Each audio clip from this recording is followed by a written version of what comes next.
क्या हर हर महादेव। जय हिंदू राष्ट्र। हिंदुत्व दर्शन आपका अपना चैनल है और इस पर आपका हार्दिक अभिनंदन है। और मित्रों, इससे पूर्व भी मैं आप सबके समक्ष अभी मुक्तेश्वरानंद, जो कि शंकराचार्य होने का दम्भ भरते हैं, उनसे संबंधित प्रस्तुति मैं पहले भी लेकर के आ चुका हूँ। आज यह हमारी दूसरी प्रस्तुति है। और मित्रों, इससे पहले मैंने दावा किया था कि अविमुक्तानंद सरस्वती अपने गुरु की ही राह पर चलते हुए, इनके गुरु का नाम स्वामी स्वरूपानंद सरस्वती था, तो अपने गुरु का ही अनुसरण करते हुए ये भविष्य में भी ऐसी ही बातें करते रहेंगे जैसा कि इनके गुरु बात किया करते थे। और इस बात का जो दावा मैंने किया था, आज यह दावा पूरी तरह से सिद्ध हो चुका है। जब इनके द्वारा यह बात की गई कि अनुच्छेद 70 को बहाल करने की, इससे यह हमारे द्वारा कही गई बात बलवती हो गई। इनके द्वारा अनुच्छेद 70 की वकालत करने से मैं इनसे पूछना चाहता हूं कि क्या ये यही चाहते हैं कि कश्मीर में जब अनुच्छेद 70 लागू था तो उस समय कश्मीर में आरटीआई लागू नहीं होता था, और आरटीआई ही नहीं अपितु आरटीई भी लागू नहीं होता था। यहाँ आरटीआई से तात्पर्य है राइट टू इंफॉर्मेशन और आरटीई से तात्पर्य है राइट टू एजुकेशन। तो क्या ये यही चाहते हैं कि आर्टिकल 370 के कारण जिस कश्मीर में पहले ये दोनों ही बातें लागू नहीं होती थी, क्या फिर से ये ऐसा ही चाहते हैं? और मित्रों, इतना ही नहीं, आर्टिकल 70 के आधार पर, आर्टिकल 70 के कारण को भी भारत के अन्य भूभाग से जाकर कश्मीर में कोई जमीन नहीं खरीद सकता था, लेकिन कश्मीर से आकर कोई भी व्यक्ति इस माँ भारती आर्यावर्त के भूभाग में जाकर जमीन खरीद सकता था। और साथ ही साथ कोई भी व्यक्ति जो कि भारतवर्ष के कश्मीर को छोड़कर भारत के अन्य भूभाग में बसने वाला व्यक्ति कश्मीर में जाकर के सरकारी नौकरी नहीं कर सकता था। लेकिन वहीं दूसरी तरफ कश्मीर में बसने वाला व्यक्ति, जो व्यक्ति कश्मीर का नागरिक था, वो भारत के अन्य भूभाग में जाकर के, भारत के अन्य क्षेत्रों, राज्यों में जाकर के वो सरकारी नौकरी कर सकता था। तो ये हमारे तथाकथित शंकराचार्य अविमुक्तानंद सरस्वती चाहते क्या हैं? इनसे इनकी मंशा स्पष्ट होती है कि ये चाहते क्या हैं। आर्टिकल 70 के लागू रहने पर भारत में दो ही नागरिकता का प्रावधान था, अर्थात भारत में कश्मीर में बसने वाला व्यक्ति कश्मीर का भी और भारत के अन्य भूभाग में जितने भी राज्य वहाँ का भी नागरिक हो सकता था। पर भारत के किसी अन्य भूभाग में बसने वाला व्यक्ति कश्मीर का नागरिक नहीं हो सकता था। तो अब आप समझ सकते हैं कि ये कांग्रेसाचार्य हैं या शंकराचार्य। तो किन्हीं को हमारी बात पर आपत्ति हुई थी, लेकिन मैं अब भी इस बात पर कायम हूँ, क्योंकि मैं जो भी बातें कह रहा हूँ बिना प्रमाण के नहीं कह रहा, प्रमाण के आधार पर ही कह रहा हूँ। और जब उत्तर प्रदेश के तत्काल के वर्तमान मुख्यमंत्री ने इस बात को कहा कि उत्तर प्रदेश में जितने भी दुकान, रेस्टोरेंट और ढाबा हैं, उन सभी के मालिकों को अपने दुकान पर, रेस्टोरेंट पर, ढाबा पर अपना नाम लिखना होगा, नेम प्लेट लिखना अनिवार्य किया, तब भी इन्होंने इस बात का विरोध किया। क्या ये इस्लाम मजहब के मानने वालों के द्वारा कुकृत्य से अनजान हैं? क्या ये पता नहीं कि ये इस्लाम मजहब के मानने वाले ऐसी गतिविधियों के आधार पर क्या क्या करते हैं और कैसे कैसे कुकृत्य करते हैं? तो मित्रों, आप इससे समझ सकते हैं कि इनकी वास्तविकता क्या है। और ज़्यादातर मौक़ों पर आपने देखा होगा कि कांग्रेस के सुर में सुर मिलाने का काम करते हैं। जब भव्य नव्य राम मंदिर की प्राण प्रतिष्ठा का समय था, तब भी इन्होंने कांग्रेस के सुर में सुर मिलाया था। जबकि ज्ञात हो, जब 22 जनवरी 2024 को परशुराम चंद्र के भव्य राम मंदिर का प्राण प्रतिष्ठा हुआ था, उस दिन परशुराम चंद्र का कुर्मावतार, भगवान विष्णु का कुर्मावतार हुआ था, यानी दूसरा अवतार हुआ था। तब भी इस बात का उन्होंने विरोध किया था। और मित्रों, इनके द्वारा जो ये बारंबार जैसा किया जा रहा है, इस पर हम सबको आश्चर्य भी नहीं होना चाहिए, क्योंकि अवि मुक्तसरानंद सरस्वती और दिग्गी राजा उर्फ दिग्विजय सिंह, इन दोनों के गुरु एक ही हैं। इन दोनों के गुरु का नाम है स्वामी स्वरूपानंद सरस्वती। और स्वामी स्वरूपानंद सरस्वती आजीवन कांग्रेस के प्रबल समर्थक रहे थे और इन्होंने जीवन पर्यंत कांग्रेस की कभी आलोचना नहीं की। और हमारे कही गई बात पर को तनिक मात्र भी लेस मात्र भी संदेह हो रहा हो, तो आप इस बात का जांच परीक्षण कर सकते हैं कि मेरी बातें सही है या गलत है।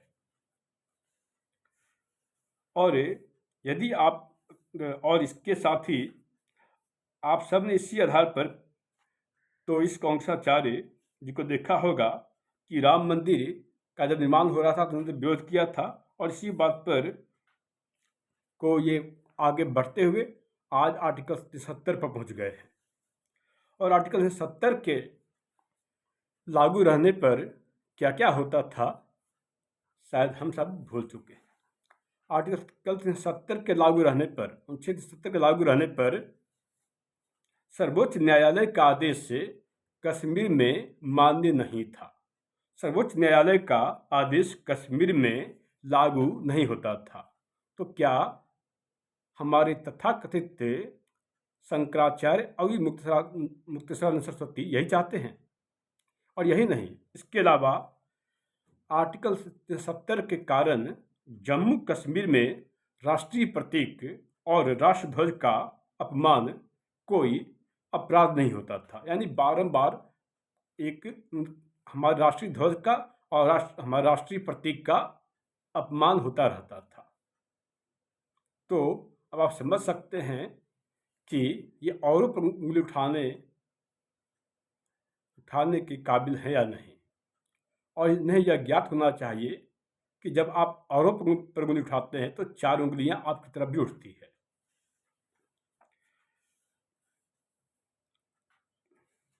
क्या शंकराचार्य अवि मुक्तेश्वरानंद सरस्वती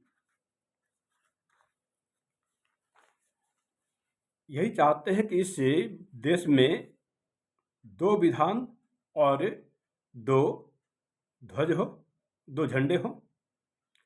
क्योंकि अनुच्छेद 70 के अंतर्गत कश्मीर का ध्वज भारत के ध्वज से अर्थात राष्ट्र ध्वज से अलग होता था। तो क्या एक ही देश में इनके मतानुसार 2 विधान होना चाहिए और 2 ध्वज होना चाहिए? और आर्टिकल 70 के अनुसार कानून बनाने के लिए केंद्र सरकार को राज्य सरकार यानी कश्मीर की राज्य सरकार से अनुमति लेनी होती थी। ऐसा था अनुच्छेद 70। और 1970 के कारण कश्मीर का प्रशासन भारत के संविधान के अनुसार नहीं चलता था। और इतना ही नहीं, 1970 के कारण जम्मू और कश्मीर का ध्वज भारत से अलग हुआ करता था। और इस अनुच्छेद 70 के अनुसार कश्मीर के लोगों को 2 प्रकार की नागरिकता प्राप्त थी, अर्थात दोहरी नागरिकता प्राप्त थी। एक तो जम्मू और कश्मीर की, और दूसरा भारत की। कश्मीर में रहने वालों को 2 प्रकार की नागरिकता प्राप्त थी, जम्मू और कश्मीर की और भारत की। जबकि कश्मीर को छोड़कर भारत के अन्य भूभाग में रहने वाले लोगों को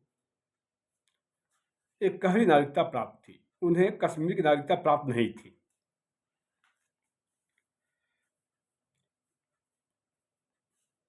जबकि भारत में एक कई नागरिकता का प्रावधान है और आज संविधान खतरे में, संविधान के रक्षक रूप में बहुत से लोग उभर रहे हैं और ये बातें कर रहे हैं कि संविधान खतरे में है, लोकतंत्र खतरे में है। और कुछ लोग तो ऐसे हैं, हाथों में झुनझुना की तरह संविधान पकड़कर ये बताने का काम करते हैं कि संविधान खतरे में है। इस लोगों को ये भी नहीं पता कि इस संविधान में 1,46,835 शब्द है, 22 भाग है, गिनती के हिसाब से 25 भाग है और 12 शेड्यूल है। तो इन्हें यह भी नहीं पता, आज वो संविधान की बात कर रहे हैं। और अनुच्छेद 70 की सबसे बड़ी बात जो आप सबको बताना अति अनिवार्य है कि यदि कोई कश्मीरी महिला किसी पाकिस्तान के रहने वाले व्यक्ति आदमी से निकाह कर लेती है, शादी कर लेती है, तो उस कश्मीरी महिला की नागरिकता पर कोई असर नहीं पड़ता था। पर तो यदि कोई कश्मीरी महिला किसी भारतीय से निकाह कर ले, शादी कर ले, तो उसकी नागरिकता छिन जाती थी, अर्थात उस महिला की नागरिकता खत्म हो जाती थी। और यदि कोई पाकिस्तानी व्यक्ति, पाकिस्तान का रहने वाला व्यक्ति किसी भी कश्मीर की लड़की से शादी कर लेता था, निकाह कर लेता था, तो उस पाकिस्तान के व्यक्ति को, उस पाकिस्तानी लड़के को, उस आदमी को भारत की नागरिकता प्राप्त हो जाती थी। तो ये चाहते क्या है आखिर? ये हमारे तथाकथित शंकराचार्य जो बारंबार जो बोल पड़ते हैं, ये चाहते क्या है आखिर? ये हमारे जो तथाकथित शंकराचार्य उर्फ कांग्रेसाचार्य जो इतने प्रलाप कर रहे हैं, ऐसा ही चाहते हैं क्या? ये यही चाहते हैं कि इस एक देश में 2 विधान और 2 ध्वज हो और हमारे राष्ट्रध्वज का बारंबार अपमान होता रहे? ज्ञात हो कि मैंने पहले ही बताया कि इन्होंने जब 22 जनवरी 2024 को श्री राम मंदिर की प्राण प्रतिष्ठा हो रही थी, तब भी कांग्रेस के सुर में सुर मिलाते हुए इन्होंने इस बात का विरोध किया था। उसके साथ ही जब क्षमा कीजिएगा, उत्तर प्रदेश के वर्तमान मुख्यमंत्री आदित्यनाथ योगी जी ने जब यह कहा कि बटोगे तो कटोगे, इस बात का भी विरोध किया था। और ठीक इसी प्रकार उन्होंने जब कांवड़ यात्रा के दौरान कभी जितने भी ढाबा के मालिक हैं, दुकानदार, रेस्टोरेंट, उन सबके लिए नियम बनाया था कि सभी अपने उस दुकान, ढाबा, रेस्टोरेंट पर अपना नाम लिखना अनिवार्य किया। तब इस बात का उन्होंने विरोध किया। तो अब ये शंकराचार्य हैं या कांग्रेसाचार्य, मैं निर्णय आप पर छोड़ता हूँ। इनके कारनामे ही ऐसे हैं कि जल्दी खत्म नहीं होते। ये कारनामों से थकते नहीं हैं। नित्य ये कारनामे करते ही जाते हैं। ये वही तथाकथित शंकराचार्य अविमुक्तानंद सरस्वती हैं। इन्होंने 228 किलोग्राम सोना चोरी होने का आरोप लगाया था और जब सच्चाई सामने आई तो इन्होंने कहा, उन्होंने सारा ठिकरा मीडिया पर फोड़ दिया। तो ये कितने दूरदर्शी हैं आप समझ सकते हैं। तो अब आप ही बताएं कि इन्हें मैं तथाकथित शंकराचार्य न कहूं तो क्या कहूं। इन्हें जात पात की करो विदाई से भी परेशानी है, अर्थात जात पात रहनी चाहिए। जब बागेश्वर बाबा ने जात पात की करो विदाई का उद्घोष किया तो उन्होंने इस बात का विरोध किया। हमारे अभी मुक्तानंद सरस्वती ने बागेश्वर बाबा के द्वारा जब यह कहा गया कि जात पात की करो विदाई, तो इस बात का भी विरोध किया था।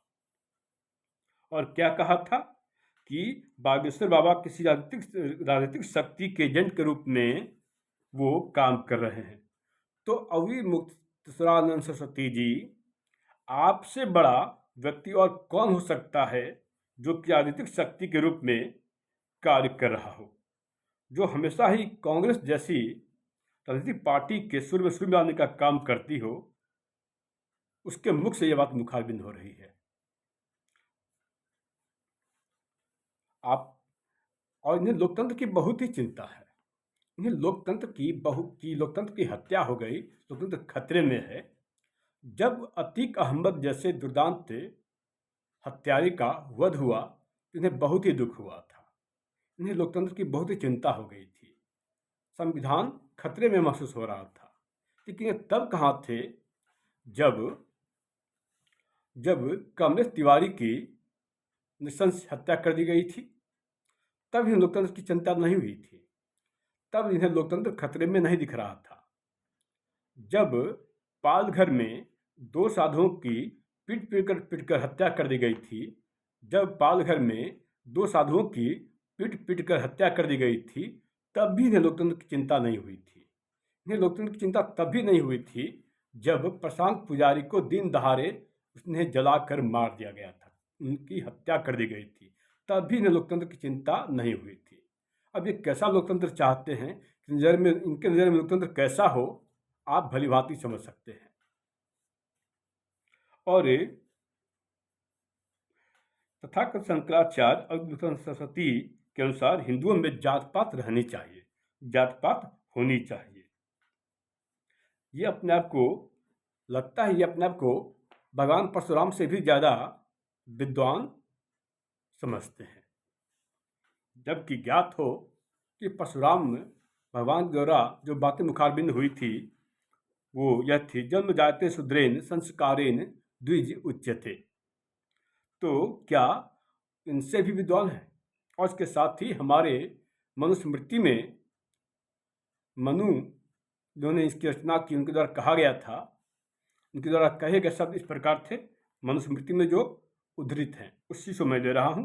तो इसमें लिखित है, जन्मना जायते शूद्रः संस्कारात् द्विज उच्यते, वेद पाठाद्वेद विप्रः ब्रह्म जानाति ब्राह्मणः। फिर से, जन्मना जायते शूद्रः संस्कारात् द्विज उच्यते, वेद पाठाद्वेद विप्रः ब्रह्म जानाति ब्राह्मणः। अर्थात व्यक्ति जन्म से शूद्र होता है, परंतु वह संस्कार से वह द्विज बन सकता है। वेदों के पठन पाठन से विप्र हो सकता है, किंतु जो ब्रह्म को जान ले वही ब्राह्मण कहलाने का अधिकारी है। किंतु जो ब्रह्म को जान ले वही ब्राह्मण कहलाने का सच्चा अधिकारी है। हमारे तथाकथित शंकराचार्य और मुक्तानंद सरस्वती जी, क्या आप इतने अहंकारी हैं? यदि आप इतने अहंकारी हैं तो आपको शंकराचार्य की पदवी किसने दी? खैर, आप शंकराचार्य हैं या नहीं, अभी बाकी है। आप अपने कुकृत्यों से क्या शंकराचार्य से पद को लांछन नहीं लगा रहे? आपको हिंदुओं के संगठित होने से भी आपत्ति है, आपको हिंदू राष्ट्र से भी आपत्ति है। हमारे तथाकथित शंकराचार्य जी, आपने यह भी कहा कि हिंदुओं में तो जाति ज़्यादा ही होती है, तो आप सरासर गलत हैं। हमने संत वाल्मीकि, संत रविदास, संत कालिदास, संत मीराबाई, सबरी, सबको आत्मसात किया है। हम उनकी चरण वंदना करते हैं, हम उनके द्वारा दिखाए गए रास्ते पर चलते हैं। तो आप ये कैसे कह सकते हैं कि जाति जाति हम में ज़्यादा है? हमने कभी किसी संतों में जात नहीं देखी और संतों में जात होनी भी नहीं चाहिए, देखनी भी नहीं चाहिए। जो भी लोग देखते हैं ये गलत करते हैं। तो इससे प्रतीत होता है कि जाति जैसी बीमारी आपके मन में है। आपकी मनोदशा कैसी है इससे प्रमाणित हो जाती है। आपकी मनोदशा ही जात पात से उत्पन्न है। हमारे आदरणीय तथा कथित शंकराचार्य अद्वैतानंद सरस्वती जी, आप इस्लाम में जातियों को लेकर के मौन रहते हैं। आप मुंह में दही जमा लेते हैं, इस पर आप कभी कुछ नहीं बोलते। अब मैं बताता हूं कि मुस्लिमों में कितनी जातियां होती है। शिया, सुन्नी, अहमदिया, बरेलवी, देवबंदी, तुर्क, हाजरा, उइगर, पासमानदा, मुगल, शेख, रोहिला, प्रणामी, मनिहार, हलालखोर, रंगरेज, सैयद, मेहतर, कसाई, कुरैशी, अलवी, पिंडारी, मेवाती, वनगुज्जर, घोसी, पठान, घाची, तेली, अंसारी, फकीर, कुंजर, महकमिया, अजराकिया, आयुजी, नजरात, हजेलिया, असफरिया, अवाजिया। अभी और भी हैं शंकराचार्य जी, आप सुनिए, गौर से सुनिए, आपके लिए है। हाँ, फिर असमैया, हसिया, वहसियाह, नागलियाह, अजदह, अखावस्या, सेवानियह, मकराम्या, वासल्याह, नजामिया, अस्वारिया, अस्काफिया, बजवारिया, वसरिया, असमारिया,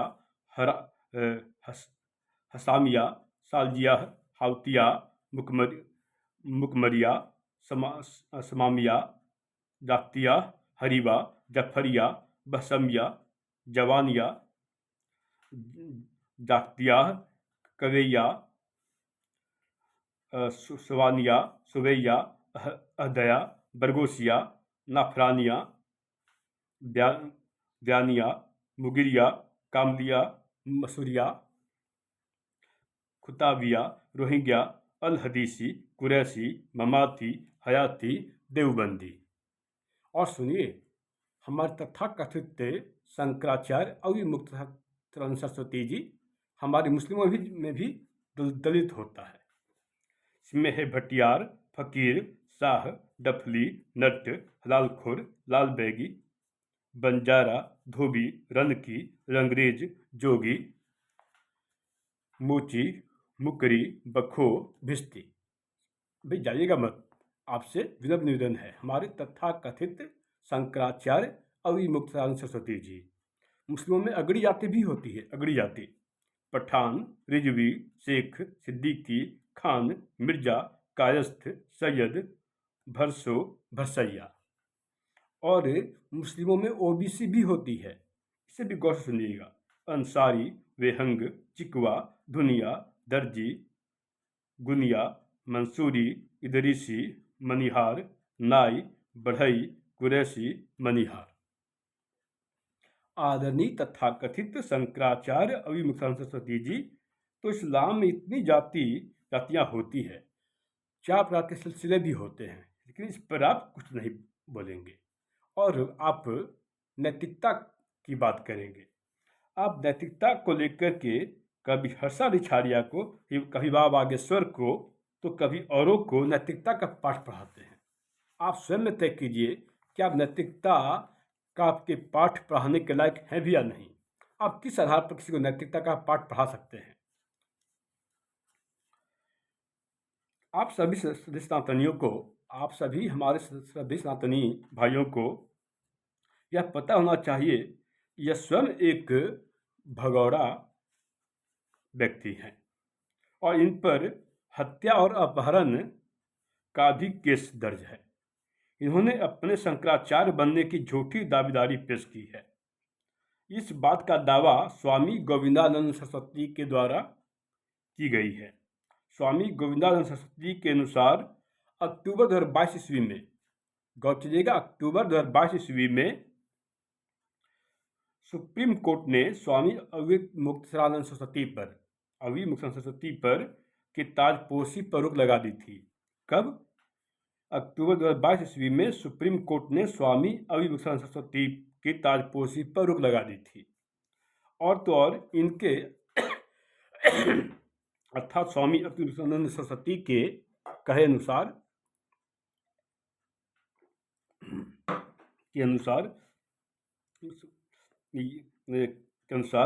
स्वामी सरस्वती के वसीयत के अनुसार ये वर्तमान में शंकराचार्य चयनित किए गए हैं। स्वामी अवधूतानंद सरस्वती के अनुसार स्वामी स्वरूपानंद सरस्वती के वसीयत के अनुसार वर्तमान में शंकराचार्य चयनित किए गए, जबकि स्वामी स्वरूपानंद सरस्वती के वसीयत के आधार पर शंकराचार्य के पद का कोई प्रावधान है ही नहीं। इस बात के प्रमाण सन 2017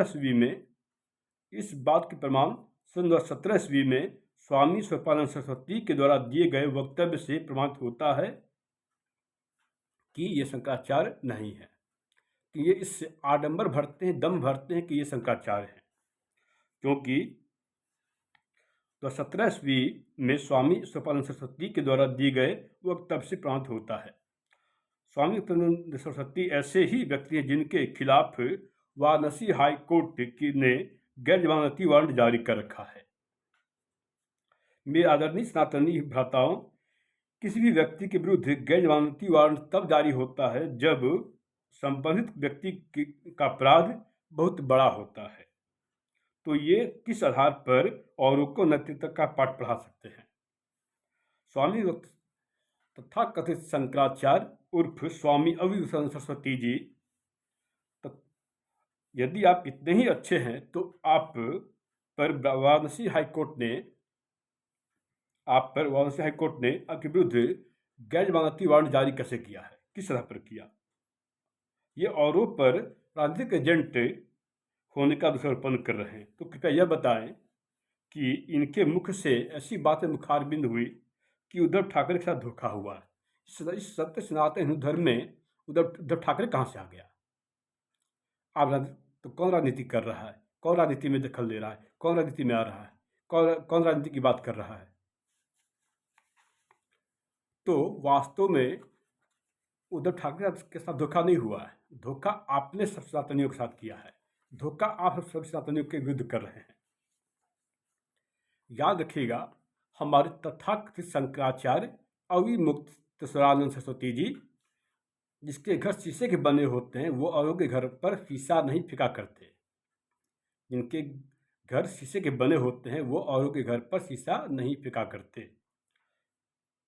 और हमारी तथाकथित शंकराचार्य कहा करते हैं कि अल्लाह जय अल्लाह करते हैं, और अल्लाह बहुत ही दयावान है, ये बताया करते हैं। और ये भी बताते हैं कि अल्लाह मतलब सर्जन करता, अल्लाह मतलब पालन करता, अल्लाह मतलब व्यवस्था बनाने वाला।